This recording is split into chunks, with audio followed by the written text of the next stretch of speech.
Hey almal, dis weer Hannes hierso. Ja, laas het ek vir julle gesê dat as dit weer op my hart druk, gaan ek weer so 'n reel maak en ek voel dit is nou die tyd. En dit is sommer die titel van my video ook. Dis tyd. Deur die tyd het ek net iets besef. En ek is seker baie mense gaan saam met my stem. Ek kan nou nie namens almal praat nie. Maar dink julle nie ook saam met my dis nou tyd om op te hou toelaat dat die vyand ons joy steel nie.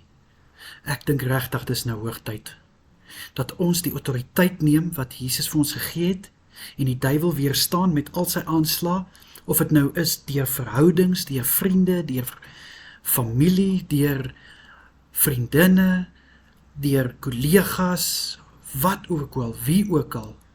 Dis tyd dat ons ophou. Dis tyd dat ons ophou om toe te laat dat die vyand ons joy steel. Dit is tyd om hom op te hou soveel krediet gee. Dis tyd dat ons ophou om hom te laat glo. Hy het gewen, want hy het nie gewen nie. Hy het nie gewen nie. Hy is alreeds 2000 jaar terug verslaan aan die kruis op Golgotha. Hoekom gee ons hom nog enigsins die eer dat hy dink hy het gewen? Hy het nie gewen nie. So my vriend, my vriendin, kom ons staan saam. En ons sal teen Satan en sy sluwe planne, slinkse planne, sal ons staan en hy gaan nie ons joy meer steel nie. Hy gebruik mense, hy gebruik situasies, hy gebruik soveel dingetjies wat ons baie keer nie eens bewus is van nie. Gebruik hy om ons joy te steel, en dis nou genoeg. Ek dink dis nou genoeg.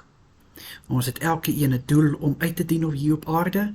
Ons is hier gemaak om ons lewe voluit te leef, vir Jesus te leef. So wie is die duiwel om te dink hy kan ons joy kom steel? En ek sluit af met hierdie vers wat in Johannes 15 staan.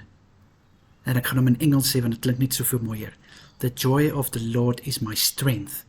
So mag the joy of the Lord oor jou wees. En dankie dat jy die oomblik geneem het net om hierdie video te kyk. Dan praat ons gou weer.